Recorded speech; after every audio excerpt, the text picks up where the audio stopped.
አይ ጠላት ነው ጠላት ነው የሆነ ጠላት በዝቶብናል ማለት ነው። አይ አንዳንድ ሰዎች ምን አለ መሰለት እንደዛ ይላሉ። አሁን እኔን ራሱ አትመኗት በውስጥ እየተማረች ትበያለሽ። ኦኬ አትመኗት ይላሉ። የኛዎቹ ናቸው እኮ እግዚአብሔር አትመኗት ምናምን ይላሉ። ሚዲያው አይገስ ትረስት ኢሹ አመጣብን። የመታመን ላይ ብዙ ችግር አመጣብን መሰለኝ። ሚዲያው ላይ የሚያው ያለው ነገር ይመስለኛል። ግን አሮ ነው እንግዲህ ጊዜ ፈቷል። ባይዘው ምንም ነገር ካለም ጊዜ ፈቷል። ለማንምማ ቃል መስጠት የለበትም። ባምቧላ ከሌና አምነዋለሁ ማለት የለም። ግን ቧንቧ ምንድነው? ቧንቧ ያልሽው ካሁን በኋላ ለማለት ነው። ካሁን በኋላ ነው ቧንቧ ያልሽው? ቧንቧ ልትሰማኝ ነው። እና ባለፈ እኔ ቤት ገብቶ አንድ ጥያቄ ተጠየቀና ስሙን አልጠራም እና ያውቁታል። አንድ ቀን እርሶ ጋር ገብቶ ነበርና ከዛ ጥያቄ ተጠይቆ ትንሽ ተወነባበደ እና ገብተው ለምን እሷ ቤት ትገባለህ ምናምን ብለው ሲያስጨንቁት ምን ይል ጥሩ ነው። አይ እያስተማርኳት ስለሆነ ነው። ነግሬታለሁ ለካ ሰምቻለሁ። ከዛ ተጨንቆ ነው ለካ እያስተማርኳት ነው በውስጥ እየተማረች ስለሆነ ነው ብሏል። ከዛም በኋላ ይኸው እንደዚህ ብሎሻል እንዳታምናት ይላሉ። በአላምንሽም እውነት ነው። ደግሞ ራስሽን ታጋልጫለሽ። በሽምቅ አትዋጊም ነበር። አይ አሪፍ። እንዴት ናችሁ ሌሎቻችሁ? ሁሉ ሰላም ነው? ቤት ላይ እንዴት ነሽ? እግዚአብሔር ይመስገን። እንዴት አመሹ ዲያቆን? ቤት ላይ ነው ያለሽው? ግን ውጭ ነሽ? አገር ውስጥ ነሽ? አይ ውጭ ነኝ። ተው በቃ አንድ አይነት ሀገር ነን። ኧረ እባክሽ እዚህ ነው የምትቆለጠፊው?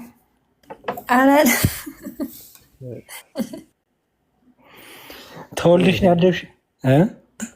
ኧረ አይደለም፣ እኔ ከኢትዮጵያ ነው የመጣሁት። ኦኬ አይ ጥሩ አሪፍ። ቢ ብሉ የት ነው ያለሽው? እኔም እዚህ ነኝ ያለሁት። አሜሪካ ነሽ? ኦኬ አይ አሪፍ አሪፍ። ሌላ አሜሪካ ያለ እዚህ? ሩሃማ የት ነሽ? ወደ ዱባይ ነው ያለሁት። ኦኬ ወደ ብለሽ አግደሽ ጠፋብኝ። ያለንም አለ ስሙ ጠፋብኝ። ደስ ይላል። አይ ጥሩ አሪፍ ነው። ጃኮ ማን ናቸው? ጃኮ አላወኩም። እሺ መዝሙረ ዳዊት ሰላም። እግዚአብሔር ይመስገን። ሰላም ሰላም። ደስ ይላል። ልሻዬን ማውራት አልፈልግም። አይሽ ለአቅመ ኮንቨርሴሽን ከሱ ጋር ልበቀው ያልደረስኩ እንደዛ በጣም ስለማከብረው እዛ ነው። እሺ እኔ እንደዛ አላምንም። እኔ ሁላችሁም ታናሽ ወንድም ነኝ። ትትና አይደለም ብያቸዋለሁ። እናንተ አልሰማም ስላላችሁ እንጂ ሁላችሁም አውሩ ብትባሉ፣ ተናገሩ፣ አስተምሩ ብትባሉ የኔ ስንት ጸጋ፣ ስንት ጥበብ፣ ስንት እውቀት ያላችሁ ናችሁ። እኛ ጊዜውን አግኝተን ስላወራን ብቻ ስለቀደምን ነው እንጂ እናንተ ብታገኙ ከኛ የተሻለ ብዙ በህይወትም ታስተምራላችሁ ብዬ አስባለሁ። እና ስለዚህ እኩል ነን፣ ምንም ችግር የለውም። እግዚአብሔር ግን ያክብርልኝ። አሜን አሜን። እኔ እዚህ ካናዳ ነኝ። ካናዳ ነህ? ኦኬ ወይ በጣም አሪፍ ጥሩ። ክርስቲያን የት ነሽ ወይ የት ነህ?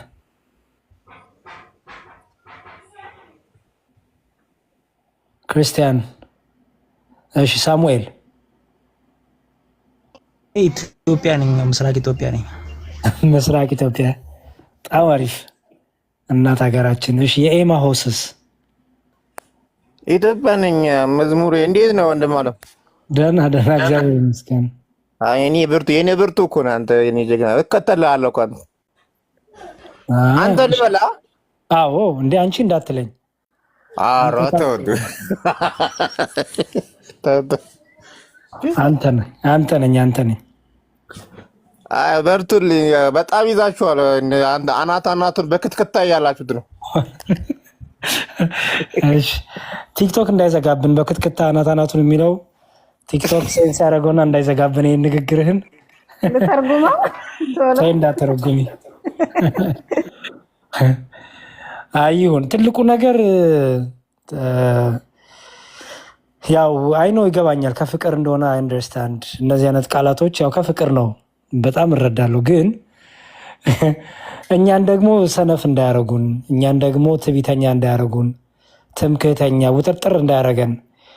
ፊኛን ስትነፉት ነው አይደለ እየተነፋፋ እየተወጣጠረ የሚመጣው እና እናንተ እየነፋችሁን እያያበጥን እንዳንመጣና በኋላ ችግር ውስጥ እንዳንገባ እናንተ ነፍታችሁን ዞር እንዳትሉ እኛ አብጠን ስንፈነዳ እንቸገራለን። እና በተቻለ መጠን ያው ሁሉንም ለሚያገለግሉ ወንድሞች እህቶች በጸሎት ማሰብ። ቤተክርስቲያናችን ኦርቶዶክሳዊ ተዋሕዶ ቤተክርስቲያን ለምሳሌ አንድ ሰባኪ በጣም ድንቅ አድርጎ ቢያስተምር ወይኔ በቃ ልሸልመው እንደ 20 ብር 30 ብር 100 ብር እንዴት ላርገው በቃ ምና አትሉም። እንደው የምትሉት ቃልዮት ያሰማልን በቃ አለቀ። ወይኔ እሷ አትሉም። በቃ አንድ ሰውም ከዘመረ ወይኔ እሷ በቃ አቤት ድምጿ ምናምን አትሉም። እንደው የምትሉት ዝማሬ መላእክትን ያሰማል በቃ እችን አትባይዘወይ።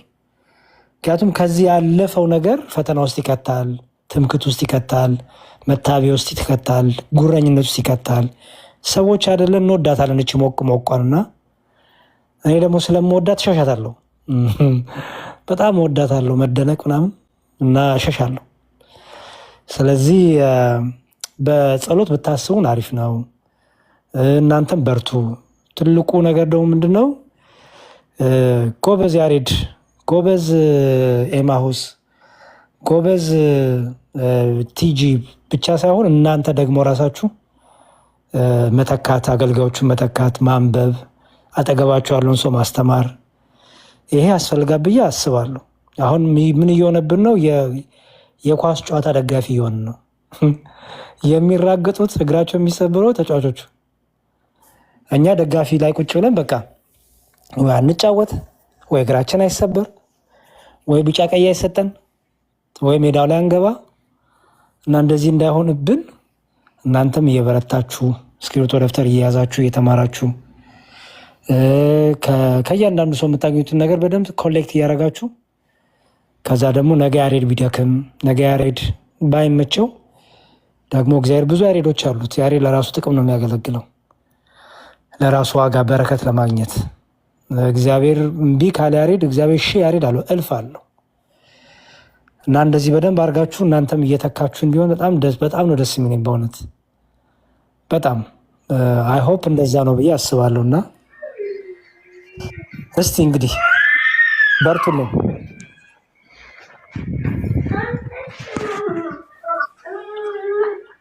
ኧረ ሚውት ዶዬ ሚውት መዝሙሬ ወይ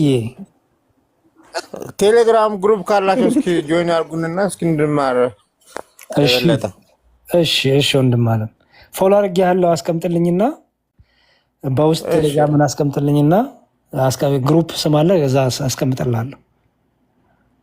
እሺ ወንድሜ በርታ። እሺ ፍጻሜን ያሳምርልህ የሁላችንም። አሜን ወንድሜ አሜን። እስቲ በሳምንት 2 ቀን ምናምን ቤቴን እከፍታለሁ ብያለሁ ባይዘወይ እና ነግራችኋለሁ መቼ እንደሚሆንና ሙስሊሞች ብቻ እየመጡ ጥያቄ እንዲጠይቁ የምናደርግበት ሴሽን አስቤያለሁ እና ሙስሊም ወገኖቻችን ብቻ እነሱ ብቻ መጥተው እንዲጠይቁ አንደኛውን ቀን፣ ሁለተኛውን ቀን ደግሞ ክርስቲያኖች ኦርቶዶክሲያን የሆኑ ጥያቄ ካላቸው ከቤታችን እንድንጀምር ብዬ ነው እና እሱም ስላለ እንግዲህ ነግራችኋለሁ። እንትን ሲል ሰብሰብ እንላለን፣ እግዚአብሔር ይፍቀድልን። በውስጥ እንደዚህ የሚል ሀሳቦች ብዙ እየገፉ እየመጡ ስለሆነ ቤት ከፍተህ ጥያቄ እንጠይቅ፣ ቤት ከፍተህ ጥያቄዎች ምናምን የሚል ነገር እየበዛ ስለሆነ እንደዛ እስቲ ለማድረግ ሀሳቡ አለኝና እንሰባሰባለን። እግዚአብሔር ይፍቀድ። ደስ ይለናል። እሺ ዲያቆኔ እንዴት ነው? እንኳን ደህና መጡ። እግዚአብሔር ይመስገን። ማን ልበል? አሁን ያወራሁት እኔ ነኝ እኮ ገባኝ። ማን ነበር ስም? ድምፅ አዲስ አልሆነብኝም። ኧረ ክርስቲያን ነኝ። ወለድክ እንዴ? አልታይም እንዴ? ገባኝ። ወለድክ እንደ እያልኩኝ ነው። ኧረ አልወለድኩም። ቤተሰቦቼ ናቸው። ብዙ ነን እኛ ተባርከናል። እውነት ነው። አይ ተመስገን፣ አሪፍ ነው። እግዚአብሔር ደግሞ ከዚህ በላይ አብዛችሁ ያስፋችሁ። አሜን አሜን። ሲጠሩት አልሰማ ሲል አስወጥቼው ነበር። ቤት መጣ። ሌላ ቦታ ሄጄ ነበር። ይቅርታ ጠርተውኝ ነበር። የት ሀገር ነው ያለው እያልኩ እየጠየኩ ነበር። አያላችሁና የት ሀገር ነው ያለው አንተ? እኔ አዲስ አበባ ነኝ። ኦኬ። አይ መልካም ጥሩ። ሚስራ ትናንት ማን ቤት ነው? የሆነ ቤት በጣም ስጨማምቅ እያየሁሽ ነበረና አንብብ ይቅራ አንብብ እያልሽ አንቺ ነሽ አይደለም ሚስራ?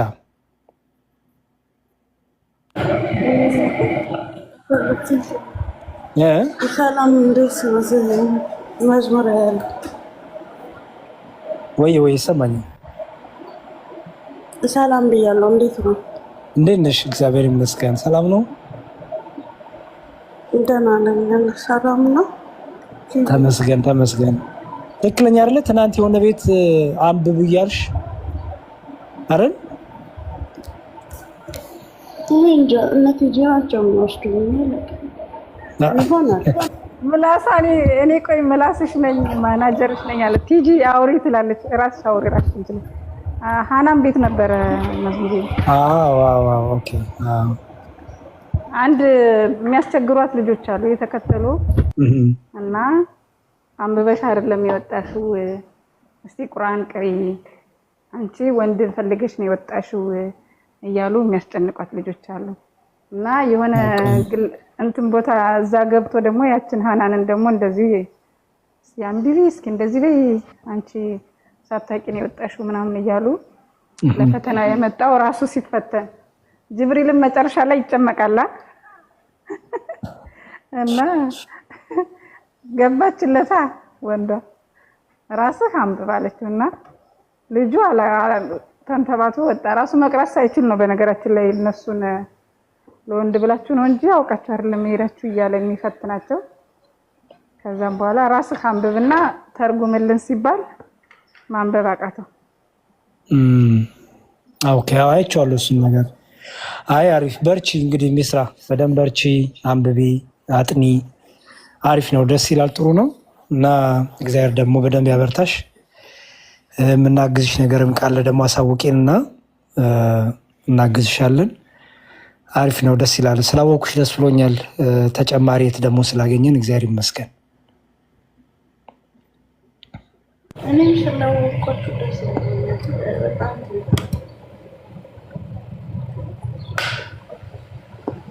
ሲዚ አልሰማ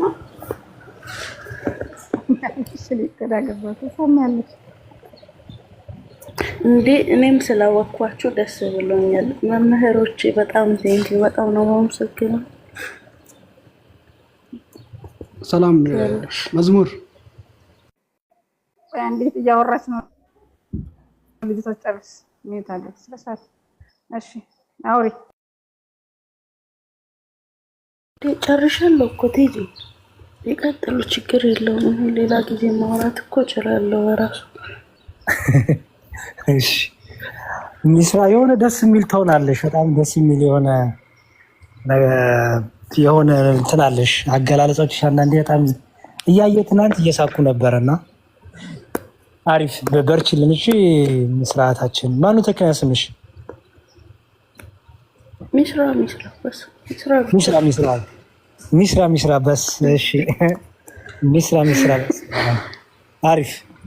አይ ጥሩ፣ በቃ በርቺልን። ማውራት በምትፈልጊ ሰዓት ጥያቄዎች ካሉሽ ምንም ካሉሽ ያው ፎሎ አድርጌሻለሁ፣ እናወራለን። እሺ ኧረ ችግር የለውም። ኦኬ እሺ። የቤታችሁን ርዕስ አላወኩትም። ሴት በእስልምና ትከበራለች ወይ አትከበርም ነው የሚለው። አይ ቲንክ ይህን ርዕስ በጣም ብዙ ጊዜ አውርታችሁበታል። እንትን እንዳይሆን ወይ ያላለቀ ርዕስ ካለ ጨርሱና አላቅም የቤቱን ርዕስ እኔ መጥቼ እንዳረብች ጥያቄ ምናምን እሱ ነው። ቆይ አንዴ ጥያቄ መጠየቅ ይቻላል? ቆይ አንዴ ወንድማችን ቅድም የተባለው ምንድን ነበር እኮ ቤቴን ከፍቼ ጥያቄ ትጠይቃላችሁ ነው ያሉት። አሁን አይደለም ግን ቅድም እኔ እያወራው ነበረ። ከዛ አንፃር ነው ይሄ ርዕስ የተደረገው። ሌላ አጥንት የሚሉት ርዕስ ካለ እናነሳለን። ምክንያቱም ቅድም እኔ እየዘበራረኩ ነበር እንኳንም አልመጡ ይዘን ጊዜ። እሺ ችግር የለውም። ጥያቄ የገባው ሙስሊም ነው ወገናችን ለመደብኝ ወንድሜ ሃይማኖት አልከተልም።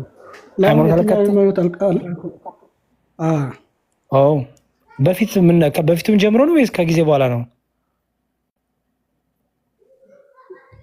ያኔ በፊት አይደለም። በፊት እስላም ነኝ ወላኪን አሁን የትኛው ሃይማኖት አልከተልም። ኦኬ አቁመሃል? በቃ ማለት አምላክ የለም የሚል እምነት ውስጥ ነው ያለው ወይስ አምላክ አለ? ግን አምላክ አለ። ነቢያቶች በነቢያቶች ነው ማላም ነው። በነቢያት አታምንም እስከ መጨረሻ? ነቢያት የሚባሉ ነገር በአጠቃላይ በቃ እምነት ላይ ወጥቻለሁ። ነቢያቶች አላምንም። ፈጣሪ እንዳለ አምናለሁ። እኔን የፈጠረኝ ፈጣሪ እንዳለ። ኦኬ እነ ሙሴን እነ አብርሃም እነ ይስሐቅ የሚባሉትን ሁሉ አታምንም? እነ ዳዊት? ኧረ አላምንም። እሺ ታዲያ አምላክ ከሚታወቅበት ውስጥ አንዱ ነገሩ በነቢያቱ ነው። ምክንያቱም በነቢያቱ እያደረ አምላክነቱን፣ ጌትነቱን፣ ህላዌውን፣ መኖሩን ገልጦልናልና ታዲያ አምላክ መኖር የምታራግጠው ምክንያቱም አንደኛው መንገድ የነቢያት ስለሆነ የነቢያቱ ምስክርነት ስለሆነ ከአንተ የቀደሙ ነቢያት አሉ፣ አባቶች አሉ። አንተ አምላክ መኖር ያረጋገጥከው ምንድን ነው? አምላክ መኖር ያረጋገጥኩት ያኔ ራሴ በራሴ ሲያስበው እንደዚህ በቃ እጅ እግር ይህን እንድናገር አድርጎ ያወጣኝ ነገር አለ ብዬ ነው በቃ እንዳምን አደረገኝ። የሆነ ነገር ሳይሰራኝ እኔ በአጋጣሚ ተገኝቻለሁ ብዬ አላምነው። የሆነ የሰራኝ እጅና እግር ናቸው ምስክሮች። እጄ እግሬ እና አይኔ። ኦኬ ለምሳሌ እጅ እግር ለምሳሌ አይበለውና እጅና እግር በሆነ ምክንያት ቢጠፉ እና አንድ ሰው አንተን አይቶ እንግዲህ ለአንተ አሁን መመዘኛ ኦኬ እጅና እግር የሌላቸው ሰዎች አሉ። አሁን እጅና እግር ከሆነ ለአንተ መመዘኛው እጅ እግር አፍንጫ እጅና እግር ብቻ አይደለም ሁሉም ነገሬ ማለት ነው። ሁሉም ነገሬ ማለት እኮ ሰውነትህ አይደለ? ጠቅላላ ሰው የሚባለው ማንነት አይደል? ሰውነት። በጣም ጥሩ። እሱ አንድ ማስረጃ። ሌላ አምላክ ለመኖር ማስረጃ ምንድን ነው? አምላክ ለመኖሩ በራሴ ሲያስበው በቃ ብዙ ነገር እንትን ሲል ብዙ ነገር ስለምን አገኛለሁ። ኦኬ ለምሳሌ ከሰውነት ውጪ ሰውነትህን ስታስበው አምላክ አለ ብሎ ሰውነትህ መነሻ እንዳረከው ከአንተ ሰውነት ውጪ አምላክ ለመኖሩ ማስረጃዎች ምንድን ናቸው? አሁን በራሴ ላይ ማለት ነው። በራሴ ላይ አምላክ የለም ብዬ ሞክሬያለሁ። አምላክ የለም ብዬ ሞክሬ ነበር። በጣም ሞክሬ ነበር፣ አልቻልኩም። ውስጤ ላይ ሊወጣ አልቻለም። አምላክ ያ ነገር በቃ አምላክ የለም ብለው ነገር ውስጥ መውጣት አልቻለም። ከውስጥ እንዴት ሊወጣ አልቻለም? ምንድን ነው የሚያታግል የነበረው? አላቅም። በቃ አምላክ የለም ብዬ ሞክሬያለሁ በራሴ ወላኪን አልቻልኩም።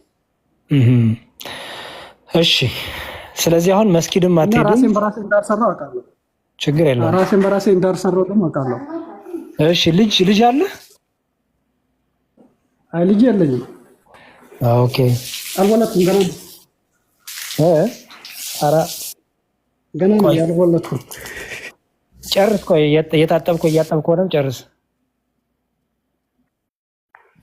አዮና እንትን ነው ሰው ችግር የለውም።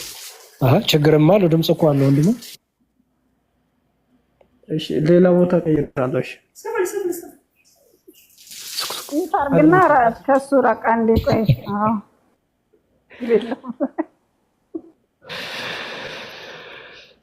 እሺ ዲያቆን ክርስቶፎረስ መምህር እንኳን በሰላም መጡ። ሰላም እንኳን ቆያችሁኝ። ዲያቆን ሰላም ብያለሁ። ሁላችሁንም እንዴት ናችሁ?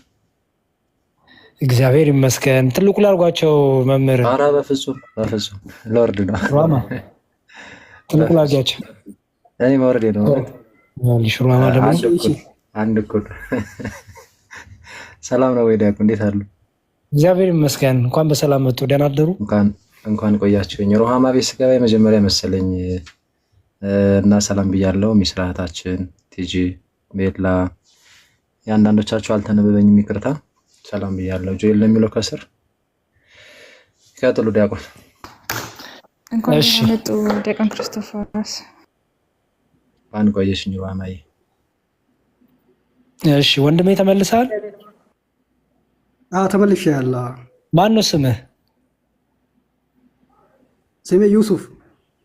ዩሱፍ። እሺ ዩሱፍ ነህ። እሺ ጥሩ። አሁን በመጽሐፍ ታምናለህ ወይ በቁርአን ወይ በሐዲስ ታምናለህ?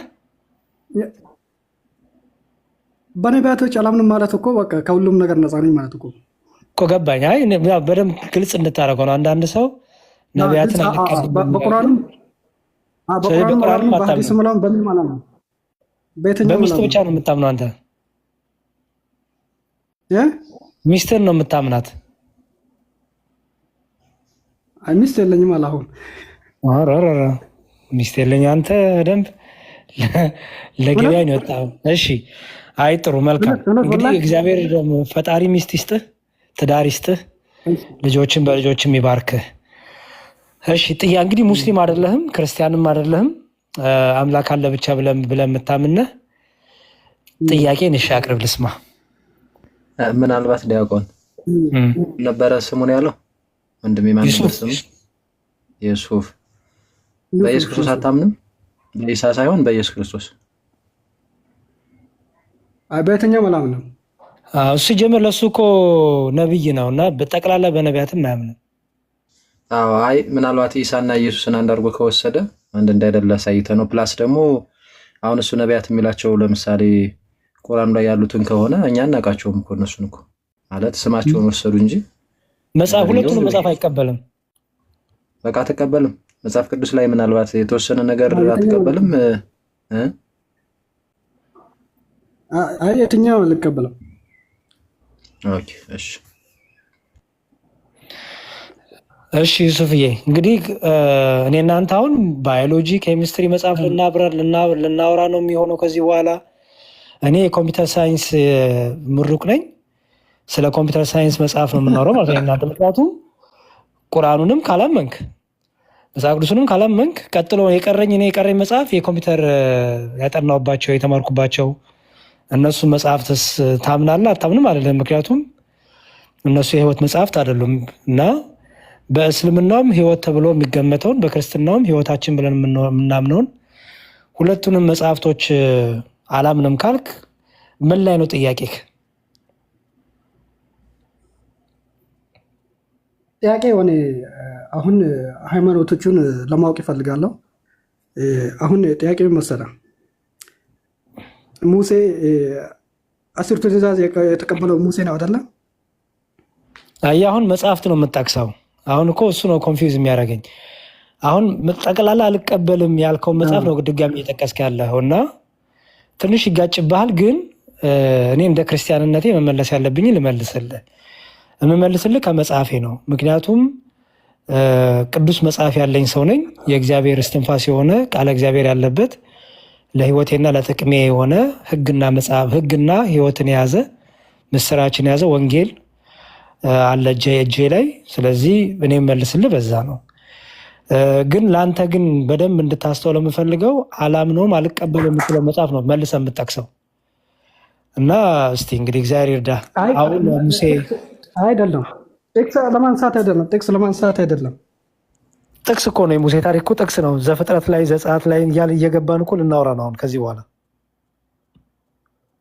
አሁን የምጠይቀኝ ጥያቄ ዘጸአት እኔ መጽሐፍ ቅዱስ ሲጀመር አላውቀውም አይደለም። የሙሴን ታሪክ የምታውቀው በምንድን ነው? ሳይጻፍልህ ነው የምታውቀው? አይ አንዳንዴ አያለው እንትን መጽሐፍ ቅዱስ አንዳንዴን ብዙም ባይባል ዝም ብሎ አያለው። ቆይ እኔ ትንሽ ኮንፊውዝ አደረገኝ። ወደ ልመልስ እኮ አይ ቲንክ መሰረቱ ላይ በደንብ አልተግባባንም። ለምን ተውክ? ለምሳሌ ሙስሊም ከነበርክ ለምን ተውከው እስልምና? አይ እስልምና ለምን ተውክ ካልከኝ ራሴን ፈተሽኩኝ። አምኛለሁ ወይስ አላመንኩም ብዬ ራሴን ፈተሽኩኝ። በጣም በቃ አሰብኩኝ። ብቻ ሆኜ ማሰብ ጀመርኩኝ። ሲያስበው ያላመንክበት ቦታ እንዳለ አወቅኩኝ። ያላመንክበትን ቦታ ለመጠየቅ ሞከርክ? ኡስታዞችህን ምናምን መስጊድህን ኢማሞችህን ሞክሬያለሁ። ያኔ እሱም በደንብ እንትን አላለኝም። ግልጽ አልሆነም። መልስ አልሰጡህም? ያኔ ብዙ ኡስታዞችን አልጠየቁም። ባይዘ ያኔ አንዳንዶችን ጠይቄ ነበር። ገና ጥያቄ ላይ ነኝ፣ ሁሉም ላይ ማለት ነው።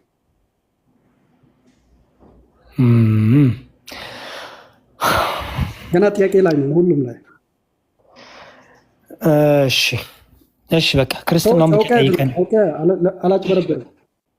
አይ እኔ ምን ለሱማ ላንተ እኮ ነው ታጨረብረኝም ሆነ ብትነግረኝም አንተና ህሊና ናችሁ እንጂ ለኔማ ምንም እኔማ የሚጠበቅብኝን እውነቱን ነግራ መጽሐፍ ቅዱስ የሚለው ለሚጠይቋችሁ ጥያቄ መልስ ስጡ ስለሚል እኛ መልስ ሰጣለን። እውነቱን ከሆነ አንተ ውሸትህን ከሆነ አንተና ተንተረሰ የምትተኛው ህሊናክ ጭንቅላት ተወስናላችሁ። እሱን ከኛ የሚጠበቀው መመለስ ነው። ጥያቄን አቅርብና በክርስትና ያለውን ነገር መልስልህ። በቃ ጥያቄ የሆነብኝ መሰለህ፣ 10ቱን ትእዛዝ ተቀበለ የሚባለው ሙሴ ነው አይደለ? አዎ፣ በሲና ተራራ በዚህ በኦሪት ዘጸአት እንደምናገኘው ህዝበ እስራኤል ከወጡ በኋላ ህግ ያስፈለገበት ምክንያት አለ። እሱም በኋላ ማወቅ ፈለግ እነግራለሁ። ግን በጽላት ተቀብሏል ሁለት ድንጋዮች። ጥያቄን አልጨረስኩም። ጠይቄ ነው እንትን አሁን 10 ትእዛዝ እሱ ተቀበለ ከተባለ እሱ ከፈጣሪ ነው የተቀበለው አይደለ? እኔ ምለው ስመልስልህ እኮ አልጨረስኩም ትለኛለህ ወይ ጨርስልህ። እንዴ ቢሆንስ ዩሱፍ አንዴ ዝም ብለህ በቃ ማለት አንዴ ጥያቄውን ጠይቀህ ጨርስ። ለምሳሌ እናንተ ሙሴ 10ቱን ትእዛዛት ከእግዚአብሔር ተቀበለ ብላችሁ ታምናላችሁ ብለህ ማስቀጠል የፈለከውን ነገር አብራርተህ እንደዛ ቀጥልና ምናልባት የተሳሳተው ነገር ካለ ይሄው ዲያቆን ያርሙሃል። ከዛ ጥያቄውን አንዴ በመሃል ልግባ። ይቅርታ እስኪ አንዴ እምልህን ትላለህ ለመሰለህ ውስጥህን ገብቼ ሳየው ቁርአኖች ምናምን አሉ። እስኪ መሐመድም ነብይ ነው ብዬ አረብኛ ነው እሱ ፍልስፍና ነው። አይ አለ ወደታች አንዴ ቁርአን እሱ አረብኛ ነው። አረ ቁርአን ሰምቻ አረ ተረጋጋ ነው የሰማዋለሁ። ቆይ እሺ እንደዚህ ብለህ በል መሐመድም ነብይ አይደለም አላህም አምላክ ነው ብዬ አላምንም በል። እኔ ፈጣሪ አለ ብዬ አምናለሁ። ነብይ መሐመድ አዎ ነብይ አይደለም፣ ሐሰተኛ ነብይ ነው።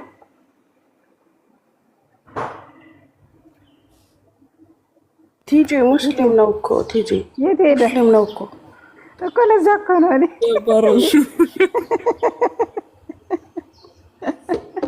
ለ5 ደቂቃ ነው እንጂ ሙስሊም ነው እኮ። ለመሰላችሁ እንደዚህ ቢሉ ችግር የለም እነሱ ጋር። አሁን እኛን ያደክማሉ ላለመጠየቅ ስለሚፈልጉ ከዛ ወጥተው ሻዳ ይዛሉ በቴሌግራም። ለዛ እኮ ነው። ለምን አስወጣችሁኝ? ኧረ እኔ አላስወጣሁም። ምስክርነቱን ጨርስ። አላህ አምላክ አይደለም ሙሐመድም ነብይ አይደለም በል ባለችው። እስቲ በል እስቲ መሐመድ ሐሰተኛ ነብይ ነው በአላህ አምላክነት በልና ከዛ የፈለግከው ጥያቄ መልስ። እኔ ራሴን ፈጣሪ ነው የማውቀው፣ አላህን አላውቅም። አላህን አላውቅም፣ ነብዩን መሐመድ አላውቅም ሳይሆን አላህ እኔ የምልህን ነው የምትለው። ሻሃዳ ነው ማሲት ዛሬ አላህ አምላክ አይደለም መሐመድም ሐሰተኛ ነብይ ነው በል። አላህ አምላክ አለመሆኑማ እንዴት አላምነው? ታምናለህ በአላህ አምላክነት? አው ፈጣሪ ስለሆነ አምናለሁ። እሱ ማላምነው በመሐመድ ነው። ኦኬ መሐመድ አታምነው? መሐመድ ነብይ አይደለም በል እስቲ።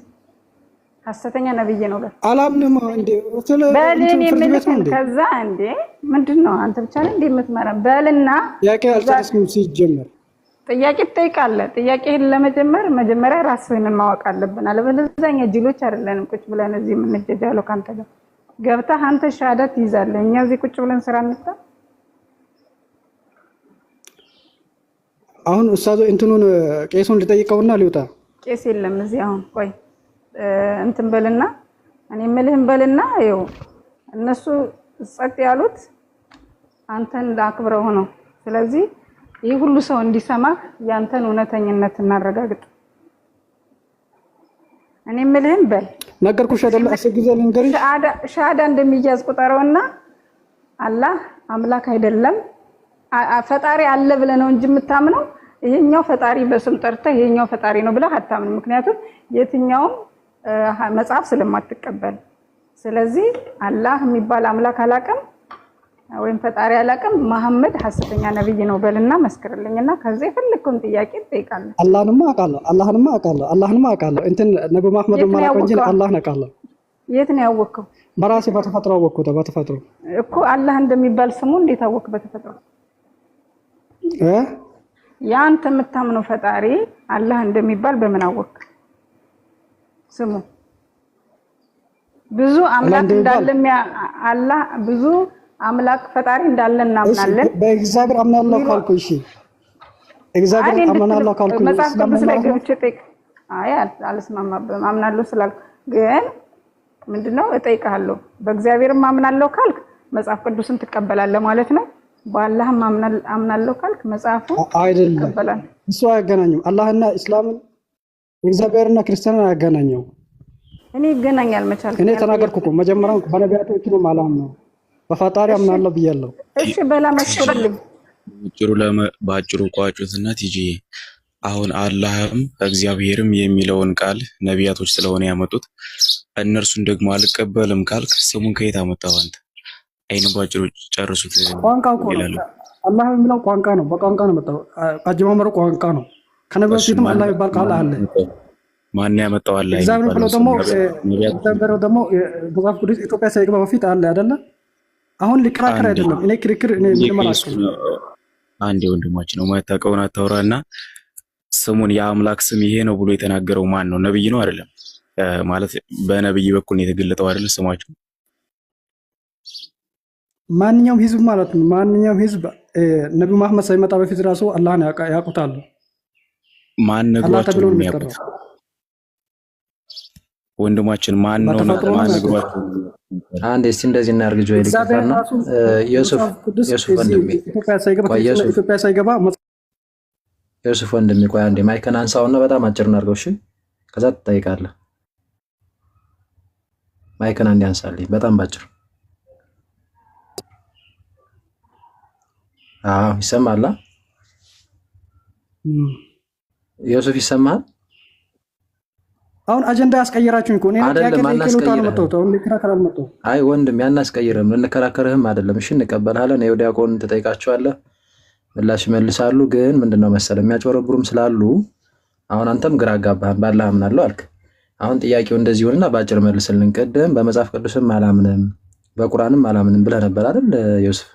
የሶር ነው መልስልኝ ብያለሁ። አዎ ስለዚህ አሁን አንተ በአላህ አምናለሁ ስትል በቁርአኑ አላህ ነው የምታምነው ወይስ የአንድ ፈጣሪ እንደው አላህ ሊባል ይችላል በሚል ነው? በቁርአኑ አላህ ታምናለህ? የአንዱ ፈጣሪ ማለት ነው። አዎ እንጂ በቁርአኑ አላህ አታምንም። በቁርአኑ አይደለም። ደግሞ እዚህ ቤቱ ግቡና በቁርአኑ አላህ አታምንም። ችግር የለውም። ዝም በአጭር መልስልኝና ማለት ነው ወደ ጥያቄ እንሄድ። በአጭር በቁርአኑ አላህ አታምንም ማለት? አላምንም። በሙሐመድም አታምንም? በሙሐመድ አላምንም። ስለዚህ አሁን እንዲህ ብለህ መስክር። በቁርአኑ አላህና ሙሐመድ አላምንም፣ ሙሐመድ ትክክለኛ ነብይ ነው ብዬ አላምንም ብለህ አንዴ ተናገርና እሱን የጠየቀችው ወደ ጥያቄ ግባ። አሁን እኮ ሃይማኖቶች አሁን ማለት ነው ክሪስቶፈር፣ እኔ አሁን ሃይማኖቶች ላይ ጥያቄ ስላለኝ ማለት ነው አሁን ነቢ መሐመድም ነቢ አይደለም ብዬ ለመውጣት እንትን ለማለት እርግጠኛ አይደለሁም። ነብዩ መሐመድ ነቢያቶች ጥያቄ ላይ ነው ጥያቄዎቹ ላይ ለምሳሌ ያልከኝ ነገር ብታጠቃልለው ዲያቆን እንደዚህ እናድርግ። ይኸውልህ ምን ታደርግ መሰለህ ወንድማችን፣ እዚህ ቲክቶክ ላይ በጣም ብዙ ውሸታሙ ሰዎች አሉ። አሁን ዝም ብዬ ሰማውክ እና እውነት አንተን ለማመን ከብዶኛል። እኔ ለምንድን የከበደኝ መሰለህ? ቅድም በቅንነት እያዳመጥኩ ነበረ። አንዴ ስማኝ። ቅድም በቅንነት እያዳመጥኩ ነበረ።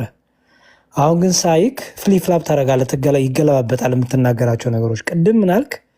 እኔ እምነት የለኝም፣ ሙስሊም ነበርኩ፣ እስልምናውን ትቼዋለሁ። ለምን ስልህ ቁርአንንም አልቀበልም፣ በቁርአን ያለው ነገርም ራሱ አጠራጥሮኛል። ለራሴም ጠይቄ ትክክል እንዳልሆነ ስለገባኝ ጠይቄ መልስም ስላልሰጡኝ ከእስልምና ወጥቻለሁ አልክ። ከዛ ደግሞ ከዛ ፊት ምን አልክ ደግሞ? ጠቅላላ ነቢያት የሚባሉ አልቀበልም አልክ። በደንብ ስማኝ ያልከውን ቅድም እርግጠኛ ሆነ ነቢያት የሚባሉትን ሁሉ አልቀበልም፣ ጸቤም ከነቢያቱ ጋር ነው አልክ ቅድም። አሁን ደግሞ ምን ትላለህ? መሐመድ በእስልምና ያለው ነቢዩ መሐመድ ነቢይ አይደለም በል ስትባል ደግሞ አይ እርግጠኛ ስላልሆንኩኝ እንዴ ብዬ ማለት ይችላሉ ትላለህ። በጣም የተምታታ እሱ በእርሱ። ስለዚህ ይኸውልህ ሙስሊም ከሆንክ ሙስሊም ነኝ ብለህ ጎሄድ ጥያቄን አቅርብ፣ ምንም ችግር የለብንም እኛ። ክርስቲያን አይደለም ኦቪየስ ክርስቲያን እንዳልሆንኩም ስለነገርከን፣ ግን ሙስሊም ከሆንክ ሙስሊም ነኝ ብለና እኔ በመሐመድ ነብይነት አምናለሁ፣ አላህ የሚባል አምላክ አለ አምናለሁ። ቅድም ይሄን ሁሉ ክደ ነበር። አሁን ደግሞ አይ እርግጠኛ ስላልሆንክ ስትል ነበረ። ስለዚህ አሁን የመጨረሻ እንዳይቅል ጠይቀህና እናቆማለን። ነቢያትን ትቀበላለህ? በእስልምና ያሉትን ነቢያቶች ትቀበላቸው ወይስ አትቀበላቸው? አልቀበልም። እሺ እንግዲህ በእስልምናው የመጨረሻው ነቢይ የነቢያቶች መጨረሻ የተባለው ማን ነው? መሐመድ ነው አይደል? ኦኬ። መሐመድን የማትቀበልበት ምክንያት ሐሰተኛ ስለሆነ ነው ወይስ ውሸት ስለተናገረ ነው? ምንድን ነው የማትቀበልበት ምክንያት? ያን ደግሞ ሙስሊሞችን ጠይቃለሁ። አሁን አይ ይኸውልህ እኔ ምንም እድሜያችንና ጊዜያችን መጫወቻ መሆን የለበትም ወንድሜ። አንድ አቋም እኔ በቃ ይሄን ነገር ማድረግ እኔ በቃ ሙስሊም ነኝ ኦኬ፣ ግን ክርስትና ላይ ጥያቄ ያለን ብለህ ና በግልጽ ራስህን ገልጠና። አዘርዋይስ ግን ቅድም ያልከው ሌላ አሁን ያልከው ሌላ ከሆነ ብዙ አያስኬድህም ወንድሜ። በየዋህነትም ስናዳምጥ ያን እኮ እስላሞችን ቢጠይቅ አይሻልም? እስላሞችን ቢጠይቅ አይሻልም? ለእኛ መተህ እኮ ሙስሊም አይደለሁም ሙስሊም ነበርኩ ሙስሊም አይደለሁም አልከን እኮ። አሁን ምን ይሰራልናል? ይኸውሉ ነቢያትንም አልቀበልም አልክ፣ ቁርአኑንም አልቀበልም አልክ። ቅድም እኮ ይህን ስትናገር እኮ ሙስሊሞቹ ጋር መተህ አይደለም እኛ ጋር ነው የተናገርከው። አንተው እኮ ነው ጥያቄ ራስ ላይ መጣው ወንድሜ። ስለዚህ አሁን መልስልኝ። መሐመድን የማትቀበልበት ምክንያት ምንድን ነው? ሐሰተኛ ስለሆነብህ ነው ወይስ የተናገረው ወይም ያስተማረው ወይም የተናገሩ ነገሮች ሁሉ ውሸት ስለሆነብህ ነው? ምንድን ነው? አይ አሁን ስለ ሙሴ ጠይቅህና ከዛ በኋላ መሐመድን ያልተቀበልኩበት ምክንያት ደግሞ እነግርሃለሁ። ከጥያቄ ትረዳዋለህ። እሺ በቃ እኔ ነኝ ያስወጣው። ይቅርታ በጣም ለማወቅ እና ግልጽ ያለ ነገር የምትፈልግ ከሆነ ራስን ገልጠና በቃ አለቀ። ምንም ችግር የለውም። በመገለባበጥ በማስመሰል የሚሆን ነገር የለም። እዚህ ቲክታክ ላይ ብዙ ዘመን ፈጀን። በቃ እናት ራሳችሁን ገልጣችሁ ኑ። ማንም እዚህ ህፃናት የለም፣ የሚሸወድ ሰው የለም። ሁሉም ሰው ከ18 ዓመት በላይ ነው። አለቀ። በየዋህነት ስናዳምጥ ጅሎችም አይደለን። በቃ ሙስሊም ነህ ሙስሊም ነኝ ብለና አይኔ ሙስሊም አይደለሁም ነቢያቱንም አልቀበልም ቁርአኑንም አልቀበልም ካልክ ኦኬ፣ መሐመድንም አልቀበልም አልክ ጥሩ። ለምን ደግሞ አትቀበለው? እሱ ጋር ግን ወገቤን ካልክ ግራ ገብቷል ማለት ነው እንግዲህ። ወይ ደግሞ እየሸወርከን ነው ማለት ነው። ኦፍኮርስ አልተሸወርንም፣ ግን ራስንም እያታለልክ ነው። ይሄ ደግሞ ጊዜ ማባከን ነው የሚሆነው። በዛ መልኩ አድርጎ ሌላ የሚገባ ሰው ከሙስሊም ወይም ከሌላም ገብታችሁ መጠየቅ ትችላላችሁ። በተለይ ሙስሊሞች ገብታችሁ ክርስትና ላይ ከፈለጋችሁ ጠይቁ፣ ጥሩ አጋጣሚ ስለሆነ። አይ ካላችሁ ደግሞ እኛ ብዙ ስለ ራሳችን ወንጌል ህይወት ስለሆኑ ምስራች ስለሆነ ወንጌል መነጋገር ሼር ማድረግ እንችላለን።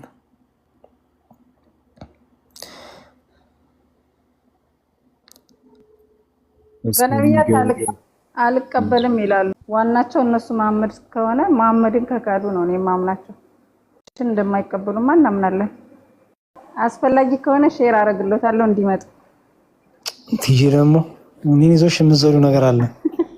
አይ ቆይ እዛ እየተጠራው ነው እና ጥቅጥቅ ካለ ጠራታለሁ። እሺ ሩሃማ ድምፅሽን አሰሚ እስከዛ አዎ እና ዲያቆን እንጠይቁ ብለው ስላለው በዛ ላይ አድርጌ ገብቶ የሚጠይቃሉ።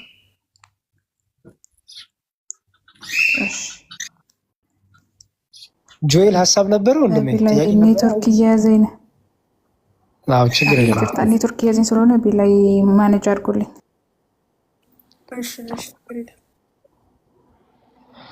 እሺ ጆኤል ምንድነው ጥያቄ? እሺ እስከሚገቡ ድረስ ነው። ከገቡ ግን መልቀቅ እችላለሁ። አንድ ሁለት ጥያቄ ብቻ ነበር ያለኝ እንትን ለመርዳት ያክል ማለት ነው። በክርስትናው የአዳም እንዴት ነው የሚታየው? ቀለሚንጦስ ላይ ያለ ሀሳብ ነውና ነብይ ነበር በክርስትና ነብይ ተብሎ የተገለጸበት ሀሳብ አለና እሱ እንዴት ነው የሚታየው? ከምን አንጻር ነው? እንደ ሌሎቹ ነቢያት ነው ወይስ እንደው ከማስተዳደር ምናምን አንጻር ነው? አሪፍ ጥያቄ። ዲያቆን ክርስቶፈሮስ ሲመልሱለት።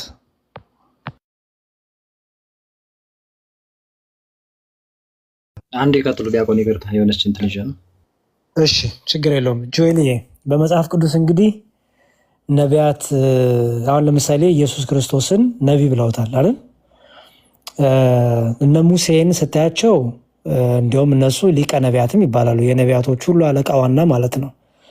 እነ ሙሴ ሙሉ የነበረው አገልግሎታቸው የነቢያትነት ነው። ነቢያት ማለት እግዚአብሔር የሚያናግራቸውና ከዛ ደግሞ ትንቢትን የሚናገሩ ለምሳሌ ሙሉ ለሙሉ አገልግሎታቸው ይሄ ብቻ የሆነ አለ። ለምሳሌ በእኛ በክርስቲያን ጆኤልዬ እና ለምሳሌ ሙሴ የነቢያቱ ሁሉ አባት አለቃ ይባላል። በእኛ በክርስትናው አቤት ነቢያት አሉ፣ ደቂቀ ነቢያት አሉ። እነዚህ አቤት ነቢያቶች ሙሉ ለሙሉ አገልግሎታቸው ነቢያትነት ነበረ። በቃ ጥሪያቸው ለነቢያትነት ነው። ስለዚህ የነቢያቶች ዋና ራሱ ይባላሉ። ለምሳሌ እነ ኢሳያስ፣ እነ ሙሴ፣ እነ ሕዝቅኤል እነዚህ የመሳሰሉ አቤት ነቢያት ዋና ነቢያት ይባላሉ። ምክንያቱም ጠቅላላ ህይወታቸው በነቢያትነት ህይወት በነቢያትነት አገልግሎት እግዚአብሔር ያናግራቸዋል፣ እነሱ ደግሞ ለህዝቡ ይናገራሉ። እግዚአብሔር ያናግራቸዋል፣ እነሱ ለህዝቡ ይናገራሉ። ይሄ አንደኛው ነቢያትነት አለ። ሁለተኛው ደግሞ ነብይነት ደግሞ ከእግዚአብሔር የሚላኩ በቃ ከእግዚአብሔር ተልከው ያሉትም ነቢያት የሚል ታትል ይሰጣቸዋል። አንዳንድ የማይተህ ከሆነ ታምር ሲያደርጉ ነቢያት ይሏቸዋል። አለቃ የሆኑ ገዢ የሆኑትንም ደግሞ እንደዚሁ ነቢያት ይሏቸዋል። ወደ አዳም ስንመጣ አዳም በእስልምናው አደም ነቢ ነው። ኦፍኮርስ ልክ ነቢ ነው። ነቢ ልክ ሌሎቹ እንደሚታዩበት ልክ እነ ሙሳ በሚታዩበት ነቢይነት ማዕረግ ነው አዳም የሚታየው። በእኛ ግን እዛ ቀሌሜንጦስ ላይ ያን ሲያስቀምጠው ምን ማለቱ ነው መሰለ? ገዥነቱን በፍጥረታት ሁሉ ላይ እግዚአብሔር ስልጣን እንደሰጠው ለማሳየት በፍጥረታት ሁሉ ላይ ደግሞ ገዢ እንደነበረ፣ አለቃ እንደነበረ፣ አስተዳዳሪ እንደነበረ ለማሳየት ነቢይ የሚል ተጠቀመ እንጂ ልክ እንደነ ሙሴ እንደነ ኢሳያስ እንደነ ሕዝቅኤል የነቢይነት አገልግሎት እያገለገለ እግዚአብሔር እሱን እያናገረ እሱ ደግሞ ሌሎቹን እያናገረ የሚል ነገር የለም። እንደዛ አይደለም። በዛ መልኩ ተረዳው። ለምሳሌ ሳምራይቷ አንድ ነቢይ እኮ አገኘው አለች። ጌታ እኮ ነቢይ ነኝ ብሏት አይደለም አይደል? ግን ምኗን ስለነገራት ነው? ህይወቷን ስለነገራት አንቺ እኮ ባሎች ነበሩ ባላለች ሲላት የለኝም አለች። ዋሽተሻል፣ ባልማ ነበርሽ ያለ ታሪኳን ሁሉ ሲነግራት ምን አለች? ይሄማ ነቢይ ነው አለች። አየህ፣ ታሪካቸውን የሚነግሯቸው እንደዚህ የሚናገሩትን ሁሉ በስልጣን በእግዚአብሔር ጸጋ የሚናገሩት ሁሉ ነቢያት ይባላሉ። አዳምም ደግሞ ነፍሳትን የሚያናግር ፍጥረታትን የሚገዛ እንስሳትን ሁሉ የሚያናግር ለእንስሳት ስም ያወጣው አዳም አይደለ? ያን ሁሉ ይሄ የሁሉ አባትነቱን በመያዝ ነቢይ የሚል ነገር ያስቀምጠዋል። ለምሳሌ ሰሎሞን በእኛ ጥበበኛ ነው አለቀ፣ ነቢይ አይደለም። አንድ ቦታ ላይ ሰሎሞንን ነቢይ የሚል አታገኝም። በእስልምናው ደግሞ ሱሌይማን ተብሎ ነቢይ ሆኖ ደግሞ መጥቷል። ሶሎሞን ነቢይን ትንቢትን ስለተናገሩ ብቻ ነው እንጂ እንደነ ሙሴ እንደነ ኢሳያስ እንደነ ሕዝቅኤል አልሰማዎቹም። ይቅርታ። በቃ ይኸው ነው እና አቤትና ደቂቀ ነቢያት የሚባሉትን በደንብ ለይተህ በዛ ታገኛቸዋለህ ማለት ነው።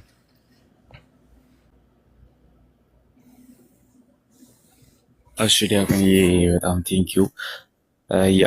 ሀሳቡ ሌላ ሀሳብ እንዳልይዝ ብዬ ነውና ጌታም ሉቃስ 16 ላይ ሕግና ነቢያት እስከ ዮሐንስ ነበሩ ብሎ ይዘጋዋልና ሐዋርያ ሥራ ደግሞ ሌሎች ነቢያ የሆነ ትንቢትን እንደ ትንቢት ቃል የተናገሩትን ነብይ ብሎ ይጠራቸዋልና ከዛ አንፃር ለርቸዋለሁኝ ሌላ ሀሳብ እንዳልይዝ ብዬ ነው። እሺ በቃ ከሱ አንፃር ወሰን ጥሩ ነገር አመጣ። ከሱ አንፃርም ይኸውና የኛ በክርስትናው የመጨረሻው ነብይ እንግዲህ በኦርቶዶክሳዊ ተዋህዶ አስተምሮ በክርስትናው የመጨረሻው ነብይ ዮሐንስ ነው። ታውቃለህ ኦልሬዲ በኢሳይያስ ተነግሮለታል ይመጣል የተባለው ነብይ እሱ ደግሞ ከመጣ በኋላ ደግሞ ስለ ክርስቶስ የተናገረው ስለሆነ የመጨረሻው ነብይ በአዲስ ኪዳን ማን ነው? ኦልሬዲ በትንቢት የተነገረለት በጥሪ የተጠራ ለእግዚአብሔር መንገድ የሚያቀና የተባለ ጎዳናውን የሚያቀና የተባለ ተራራው ዝቅ ይበል ለእግዚአብሔር ለክርስቶስ ለምትመጣው መንግስት የንስሐን ጥምቀት እያጠመቀ የነበረ ይሄ ሁሉ ስላለው ምን ይባላል? የአዲስ ኪዳን ነብይ ይባላል። መደምደሚያው እሱ ነው። ለዚህ ነው ክርስቶስን መጨረሻ ላይ እስከ ዮሐንስ ድረስ ብሎ የዘጋው ለዛ ነው። ከዛ በኋላ ነበሩ? አዎ ነበሩ። ግን እነዛ ምን ስለሆኑ ነው ነብይ የሚባሉት? እንዳልኩ ትንቢት ስለሚናገሩ በጸሎት የተጉ ሆነው እግዚአብሔር መንፈስ ቅዱስ የገለጠላቸው መልእክቱን ስለሚናገርባቸው ብቻ እንጂ ልክ እነ ሙሴን ባልክበት ነብይነት አይደለም፣ ዮሐንስን ባልክበት ነብይነት አይደለም፣ ሕዝቅኤልን ባልክበት ኢሳያስን ባልክበት ነብይነት አይደለም። ሉቃስ ወንጌል ላይም አለች አንዲት ሴት መበለት የነበረች ነብይ ናት ተብላ የተቀመጠች ሰው አሉ። ጨርሻለሁ ጆኤል። እሺ ዲያቆንዬ ሌላ ሙስሊም ካለ መቅደም ይችላል፣ ግን ከሌላ አንድ ብቻ ነበረች የመጨረሻና ቀጥል ችግር የለውም። እሺ በዚህ በሮሜ መልእክት ላይ ያለው እሱኛውን አይተህ ከአንድምታውን ምናምን ለማየት ሞክሬያለሁኝ። ሮሜ 8:28 ላይ ያለው ማለት ነው። እና እሱኛውን ሐዋርያቶችና 72 አርድእት ናቸውና እንዲያስተምሩና እርሱን መስለው እንዲያስተምሩ ነው ምናምን ብሎ ይፈታዋል አንድምታው። ያኛውን ተረድቸው ኤፌሶን 1:5 ላይ ያለው ደግሞ እዛ ሮሜ 8 ላይ ያለው አስቀድሞ የወሰናቸውን አጸደቃቸው እያለ ስለ ሌሎች ያወራል። እዚህ ጋር ደግሞ ስፔሲፊክ ጸሐፊውን ራሱን እንትን ብሎ ጨምሮ ማለት ነው ወሰነን ብሎ ይናገራልና ይሄኛው ከምን አንፃር ነው የተነገረው? ወሰነን ሲል ያሉትን አማኞቹን ነው ወሰነው ወይስ ከምን አንፃር ነው? ይሄኛው አረዳዱ እንዴት ነው? አስቀድሞ ሊያድነን በክርስቶስ ኢየሱስ ነው የሚለው። አይተው ከሆነ በክርስቶስ ኢየሱስ ሊያድነን ነው የሚለውና ስለዚህ በክርስቶስ ኢየሱስ አምላካችን ኢየሱስ ክርስቶስ ወደዚህ ምድር ሲመጣ በአባቱን ፍቃድ በራሱን ፍቃድ በባህሪቱ በመንፈስ ቅዱስ ፍቃድም መጣ። ዮሐንስ ከሩቅ ሳይሆን ዮሐንስ ወንጌል ምዕራፍ 1 እንደሚናገረው ምን ብሎ ጠራው? የዓለምን ኃጢአት የሚያስተሰሪ የእግዚአብሔር በግ። አስተውል። ክርስቶስ ማን ነው ማለት ነው? የዓለምን ኃጢአት የሚያስተሰሪ የእግዚአብሔር በግ። ስለዚህ ክርስቶስ ቤዛነቱ፣ አዳኝነቱ፣ ፈዋሽነቱ፣ መድኃኒቱነቱ ለማን ነው? ለሁሉም ነው። ለሁሉም ላመኑትና ለተቀበሉት ግን የዘላለም ሕይወት አላቸው። ዛሬ ሙስሊሞች ቢያምኑና ቢቀበሉ ሌሎችም ቢያምኑና ቢቀበሉ የዘላለም ሕይወት አላቸው። ዛሬ ባለማመናቸው ነው የሚጠየቁት ማለት ነው። ስለዚህ ክርስቶስ የዓለም ቤዛ ነው፣ የዓለም መድኃኒት ነው። ስለዚህ ምን ቅዱስ ጳውሎስ ምን እያለ ነው? አስቀድሞ ወሰነ ነው የመረጠን ሲል ለዚህ ለማዳን ስራው ምክንያቱም ከኛ የሆነ አይደለም የማዳን ስራው ታውቃለህ፣ በእርሱ ፍቃድ የሆነ ነው። ስለዚህ በእርሱ ፍቃድ የሆነው ሳንወደው የወደደን ሳንመርጠው የመረጠን እርሱ በልጁ ታረቀን። ለምሳሌ ይህን በምን ላስረዳ? አብርሃም በግ ይዞ ነበር የወጣው ወይስ ይስሐቅን ይዞ ነበር የወጣው? ይስሐቅን ነበር በጊዜው። አብርሃም በግ ይዞ አልወጣም። በግም ማን ሰጠው? አይ ቲንክ ሊሰዋው ሲል በጉዛ ተዘጋጅቶ ነበር የተገኘው ከዛፍ ስር ማለት ነው። አይ በጉን የሰጠው ማን ነው? የሰጠው እግዚአብሔር ነው። አብርሃም በግ ጠይቋል? አይ ልጄ በቃ ይቅርበት፣ ልጄ እንኳ ይቅርብኝ፣ እንዲያው በቃ በግ ልሰዋ ብሏል? ኖ አልጠየቀም። ሊሰዋ ሲል በጉን እግዚአብሔር አዘጋጀለት። በጣም ጥሩ። በልጁ ፋንታ በጉን ሰዋ። በጉን ደግሞ ማን ተቀበለ? ራሱ እግዚአብሔር ተቀበለ አይደል? ያ ስለዚህ ኢየሱስ ክርስቶስ የአዲስ ኪዳኑ በግ የተባለበት አሁን ዓላማው ገባ። ልክ እግዚአብሔር ሳንወደው ወደደን፣ በልጁ ሊታረቀን ፈለገና ይህን ለዓለም ሁሉ ልጁን ላከ። ለዓለም ሁሉ ቤዛ ይሆን ዘንድ ልጁን ላከ። አሁን አስቀድሞ መረጠን ወሰነን ሲል ለዚህ ዓላማ ለመዳን ዓላማ ሁላችንንም በዚህ ውስጥ ምን አደረገን ነው? መረጠን፣ ወሰነን፣ አቀደን። ይሄ ደግሞ መቼ ተጀመረ ብትለኝ በዘፍጥረት ላይ እንደተነገረው ምን የሚለው በዘርና በዘሯ ጠላትነት አደርጋለሁ ከሚለው በፊት አዳምም ክፉውን ለማወቅ ከእኛ እንዳንዱ ሆነ የሚለው ቃል ትዝ ይላል። ይሄ ማለት ኋላ ለሚሆነው ለሁለተኛው አዳም ለክርስቶስ የተነገረ ነው። ስለዚህ እውነተኛው በግ ከእግዚአብሔር የተሰጠ ከእግዚአብሔር አብ የተሰጠ እግዚአብሔር አብ ልጁን ላከ ለዓለም ቤዛ ይሆን ዘንድ። ያ ደግሞ አስቀድሞ በእግዚአብሔር የተወጠነ ውጥን ነው። ይሄ ለማን ነው? ለሁሉም የተሰጠ ነው። ይሄን ግን ገንዘብ ያደረጉት እነማን ናቸው? በዚህ ውስጥ ይሄን ነገር ገንዘብ ያደረጉት እነማን ናቸው? ያመኑ ናቸው። ስለዚህ ለዚህ ክብር አስቀድሞ ወሰነን መረጠን ሲል ምን ማለት ነው? ለዚህ ክብር ለዚህ የዘላለም ሕይወት እኛ አምነን ስንቀበለው የተዘጋጀላቸውን ያን የተስፋ መንግስት የወረስነን ማለት ነው። እኛ ኦልሬዲ እቺ የተስፋ ለሁሉም ትሰጣለች። እቺ የዘላለም ሕይወት ድነ ለሁሉም ትሰጣለች። ግንስ ገንዘብ የሚያረጋት ተስፋ እውን የሚሆነው ደግሞ በማን ነው? አምኖ ፈቅዶ ወዶ ለሚቀበለው ያ የዘላለም ሕይወት ይሆናል። ስለዚህ ሮሜ ላይም ያለው ከሮሜ ከመልእክቱ አንጻር ኤፌሶንም ያለው ከመልእክቱ አንጻር ለምን ተጻፈ እንዴት ተጻፈ የሚለው ሁሉ አውዳዊ ፍቺ እያስክ መተርጎም አለብህ። ለሮሜ ሲጽፍ ቅዱስ ጳውሎስ ምን ለማለት ፈልጎ ነው? በተለይ ከአይሁዶች ጋር ከግሪኮች ጋር ከአይሁድጎች ጋር የተያያዘ ነገር ይናገራል ብዙ ጊዜ። አሁን በህግ ስራ አጸድቁም፣ ማንም በህግ ስራ አይጸድቅም፣ ህግ አያጸድቅም እያለ ይናገራል። መልሶ ደግሞ ህግ ያጸድቃል ብሎ ደግሞ ይናገራል። አየህ፣ አይሁዳዊ የለ ግሪካዊ የለ ከዚህ በኋላ እኛ ራሱ ከአይሁዳዊ መጣን እያለ ደግሞ ይናገራል። አሕዛብ የለ። አየህ፣ ግሪካውያን ያው ጣዖት አምላኪዎች ነው ታውቃለህ። አይሁዳን ደግሞ እግዚአብሔር ያምናሉ፣ በግርዘት ነው የእግዚአብሔር ልጆች የሆኑት የአብርሃም ልጆች የሆኑት። ስለዚህ ለእነዚህ ሁሉ ከዚህ በኋላ ምንድነው? ክርስቶስን ማመን ነው። ወንድ የለ፣ ሴት የለ፣ አይሁዳዊ የለ፣ ግሪካዊ የለ፣ ሁሉ በክርስቶስ ምን ሆነ አለ? አንድ ሆኑ። መገረዝ አለመገረዝ አይጠቅምም እያለ ሲናገር የነበረው ለዛ ነው። ስለዚህ አሁን ያ ክፍል ሲፈታ እግዚአብሔር አዳም ከተባረረበት ቀን ጀምሮ አዳምና ልጆቹን ለማዳን ውጥን እንደነበረው እቅድ እንደነበረው ይህን እንደፈቀደ ያሳያል። ቀጥሎ ደግሞ ይሄን ደግሞ በምኑ ገለጠ? አንድያ ልጁን በመላክ ገለጠ። አንድያ ልጁ ደግሞ ለዓለም ሁሉ ቤዛ ሆኖ ተሰቀለ። ኦኬ፣ መድኃኒት ከእስራኤል ወጣ፣ በእስራኤል ላይ ታየ። መድኃኒትነቱ ግን ለማን ነው? ለዓለም ሁሉ ነው።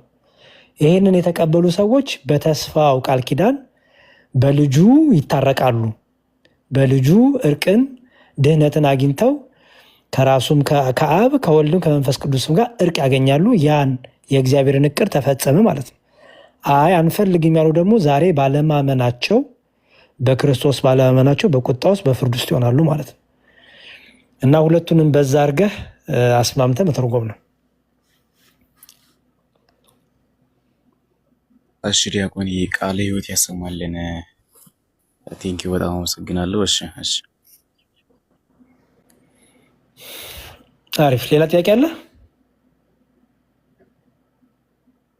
አይ የለኝም ዲያቆን የለኝም።